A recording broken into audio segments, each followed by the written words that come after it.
welcome. Thank you so much for being with us. Oh, well, thank you for having me. This is an honor. Thank you so much. I know you just finished the morning job, so I do appreciate that you found time talking to us. So let me go straight to the main subject that I would like to cover with you. I just read latest data about the trust that Americans put in the U.S. media, and the data is, it's shocking, but it's basically the same in Europe. 36% of the U.S. voters have a great deal or fair amount of trust in mass media. 68% of Democrats, 31% of independents, and only 11% of Republicans trust media in the U.S. As I mentioned, it's basically the same data in Europe. What the hell is going on? What's happening? Oh, I think a lot of things are happening at once. The media has been going through massive change over the past 2 decades with cable networks, websites, and many different ways to deliver news to people, social media, and some of it not backed up by the same standards of perhaps major newspapers here in the States or major TV networks that have news organizations with standards processes. And there's been kind of a leaning to the right on some networks, a leaning to the left on others, and within that, a lot of fighting. And then in the rise of Trump, and I just say this analytically, not politically, there's been a fight for the truth. Instead of a fight between left and right, over opinions about different issues, it's been a fight over what the facts are. And within watching all of that, I'm not surprised that people have gotten fairly discouraged or fed up or just tired of it all. So do you believe as a journalist that there's only one truth, and the truth is where the truth is, and there are no two truths to every story, and that there's just one truth? Do you believe it? No. I believe there's many sides and two sides to every story for sure. But I'm talking about basic facts.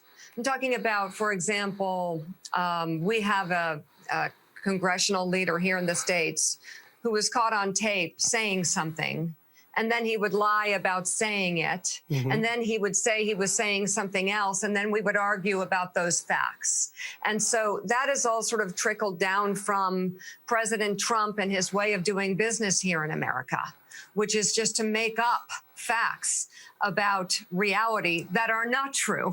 And so then we start fighting over those facts. And that, to me, is where things really have broken down, where we've had a period in our politics where leaders have been elected who want to push the boundaries of our democratic values and promulgate conspiracy theories, and work in a reality where facts don't matter. And so the media finds itself scrambling just to keep up and to keep straight on the facts. We would love, a lot of us journalists would love to get back to arguing the different sides of a story. But when you can't even agree on the facts, you have a bigger problem in the media.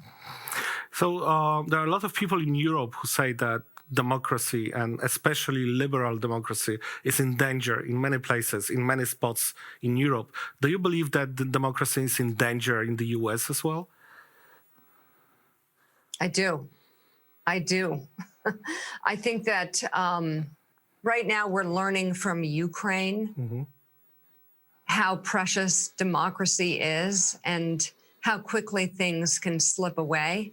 And I wish more Americans would watch closely what is happening there. There's 2 incredible stories. One, a lesson in democracy, and the other, a lesson in overcoming division. One happening in Ukraine, the other happening in neighboring Poland. And if we could look as to that example, as to what is worth fighting for, we would realize right now how much we're letting wash away when our president says he has no problem shaking down a foreign leader for dirt on a political rival. When our president says that openly, doesn't care that it's wrong, that it's not what we do here in America, a democracy. And I could have story after story after story about how that has happened here. And as a result, it feels like everything is a little broken and injured in terms of the strength of our democracy. But let me go back to those two stories. In Ukraine, you see men staying back and fighting for just their land, their territory, the democracy that they were building for years and years, and fighting to the death for it.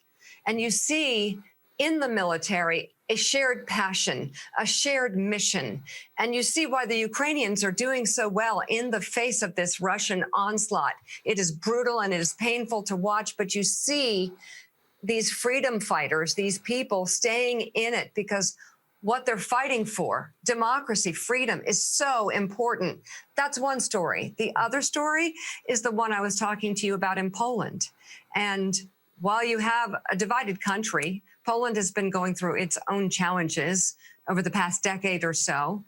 But what's happened in Ukraine has taken all the divisions in Poland and pushed them to the side as Poles come together to take in millions of refugees, to process them, to support them, to embrace them, to adopt them. Millions of people in the course of 3 or 4 months. Can you imagine this? I'll tell you what I can't imagine. I can't imagine that happening in America. We're not made for that. We don't know how to do that. It's not in us. That instinct is not there, and that worries me. I think what the Poles are doing is beautiful, and this shared history with the Ukrainians and this unbelievable embracing of these refugees who have fled with literally the clothes on their back, this sort of instinctive ability to just open up their arms and take them in, not even to think twice, is beautiful. And I think it has united Poland in a way that is truly remarkable. The leader of the United Front against the Russian invasion of Ukraine is the U.S. Do you think that that Washington and President Biden are fulfilling the role that they should be playing in this whole thing? Are they doing enough? Well, I mean, we're always going to want to do more. There's always more to be done, and I think the U.S. will do more. President Biden has pledged his support of Ukraine, and he's doing anything and everything he can to get the Ukrainians what they need and also protect the world from a world war. And I think Biden has done an amazing job, quite frankly, unifying Americans behind this as best he can at a time when we're pretty divided and where Democrats and Republicans are having a pretty hard time getting anything done. In this area, President Biden is stepping up and will step up more. And you know that just recently, Speaker of the House Nancy Pelosi visited Volodymyr Zelensky in Kyiv and was the highest level American to do so and pledged congressional support for the Ukrainians. I also think NATO is unified as it's ever been against Ukraine. And, you know, the current discussions to take in Sweden and Finland, it just shows a renewed sense of teamwork between these nations that now understand just how important their alliance has been.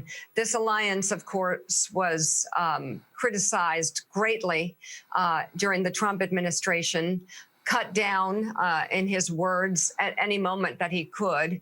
And I think now that Ukraine has become an issue in terms of the Russian invasion, and also with the Biden presidency, there has been a renewed and restored unity in between the NATO nations. We are talking just a few hours after several U.S. primaries, and in those primaries, the candidates supported by President Trump won. All of them, all of the people that President Trump supported, they won the primaries. What happens if President Trump wins the second term? What happens to the U.S. foreign policy? It'll be very dangerous. It will not be, it will have many challenges. Let's just put it that way. I don't think President Trump represents democratic values. He cozies up to dictators.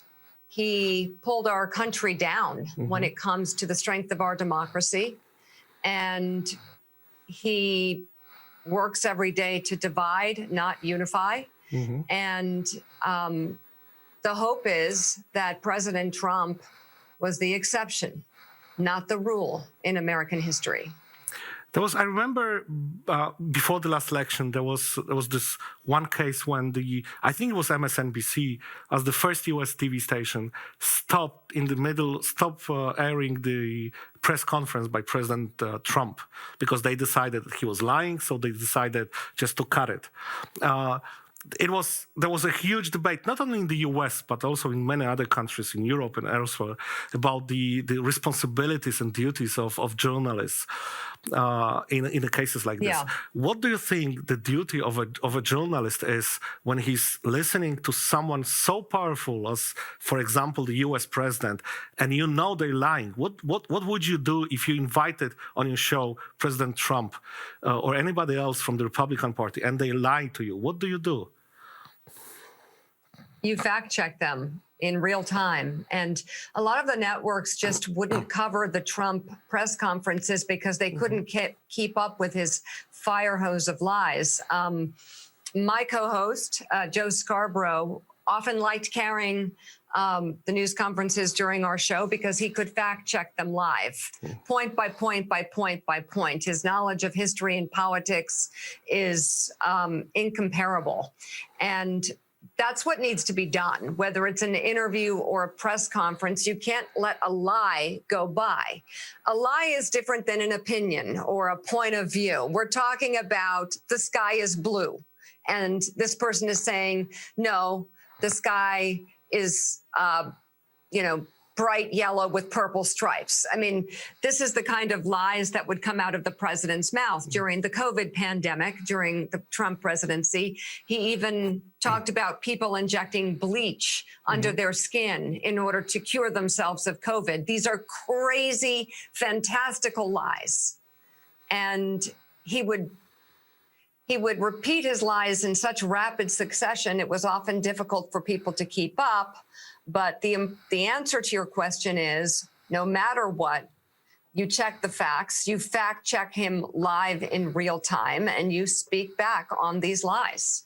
So let me ask you the last question. Let me go back to the beginning of our discussion.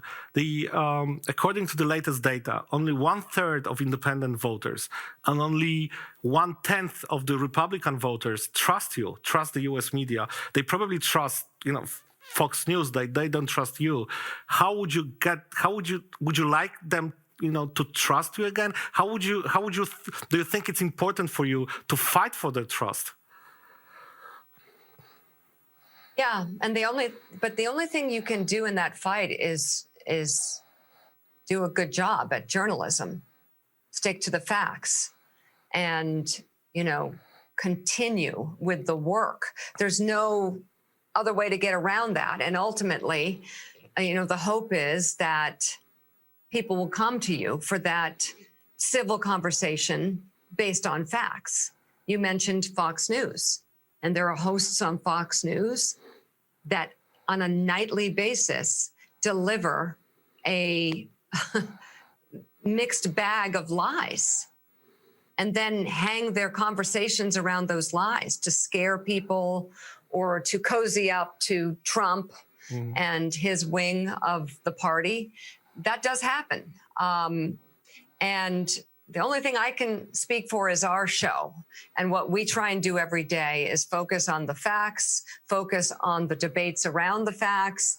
And we do try and call out lies. And it's very, very difficult. It's an uphill battle. Thank you so much for being with us today. Thank you for having me.